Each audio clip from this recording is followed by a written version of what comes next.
Welcome to the show, folks. Tonight we have special guest star Beanie Buddies joining us. Tonight's review: Late Night with the Devil.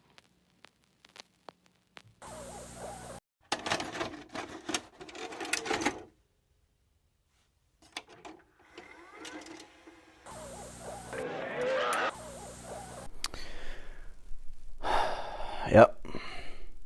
This one's gonna stick with me for a while. Well, I just finished watching Late Night with the Devil, and if I had to summarize it in one word, damn. Damn. This movie was good. I haven't been this excited for a horror movie in quite a long time, and given the nature of the film giving off VHS vibes, if you haven't seen VHS, I strongly recommend watching those after you see this one. I'm going to try to do this as spoiler free as possible. Big highlight about the film, it's one of those short and sweet ones that we all know and love, and that runtime is just mwah. If you're watching this just to hear if you should go out and watch this movie yourself, stop what you're doing right now, get on Damn Fandango and buy yourself some tickets. Bring a friend along as well too, because this movie is definitely worth the watch. I haven't been this excited for a horror movie in quite some time. Once I saw the trailers of this and it had a very VHS 70s film style to it, I immediately bought a ticket. That trailer just gives off a charm and beauty that certain films don't have anymore, especially horror films. And as I sat down in the theater, perfect seats by the way, the movie starts off with a classic old school narration catching us up to date on where our protagonist is. This man, Jack Delray, started his late night TV show in 1971,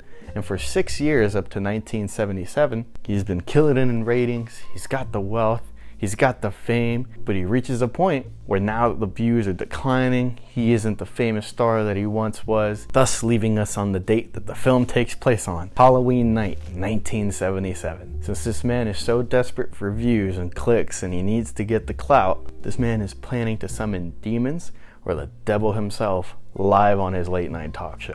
Now, if that setup alone doesn't intrigue you at all, man, does the first 5 minutes of the movie hook you in to keep you along for the ride. It makes it a known point to you in the beginning of this movie that this all takes place during the satanic panic era of the 70s. And if you don't know what that is, let me get you up to speed as well as the movie did for us. If you yourself do a little rabbit hole deep dive on this topic, you will go insane in finding the truth. I promise you, Ryan Garcia is not tripping for no reason. This man is on to something. This movie touches on topics about Bohemian Groves, which you should look into, by the way. It's a very interesting bunch of people that attend those meetings. Elites in society, and what people may or may not have to sacrifice in order to get what they want.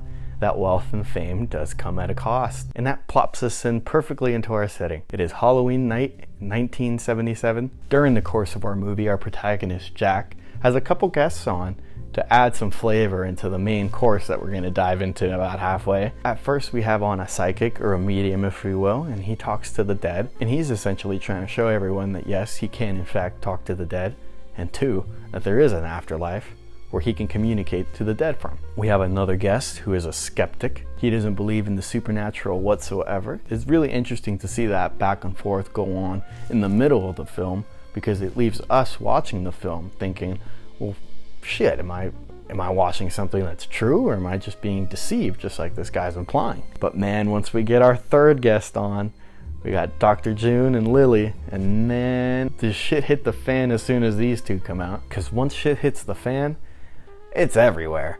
It's not, there's no containing it no more. There isn't even like a monster in the film per se. Towards the end, you do get a kind of epic monster reveal. But for a good majority of the film, all the fear and nerve-wracking, bone-chilling moments are just coming from the unknown. You are developing fear from what unknown things these people are playing with. You're watching a bunch of characters play around with things that they have no idea about, and they can't even fathom the consequences that are coming with summoning this thing. There's many moments in the movie where I looked at the people around me and were pointing at things, because there's things in the background that scare you more than the things in front of you. Hidden figures behind people, or faces and the static of the television just sneaking up on you. It's that type of horror that I feel like really makes you unnerved. You kind of get goosebumps at that, because you yourself start thinking, well, am I just seeing things? Is that just me being paranoid? Or did this movie just genuinely try to scare me? During the film, you have the cast and the set people in the background filming, constantly asking Jack, the main character, hey, is everything cool around here? We're kind of getting freaked out. As soon as this little girl, Lily, hops on the camera and she just starts staring menacingly at it, I immediately knew, okay, this girl's fucking giving me the creeps. Those eyes are empty.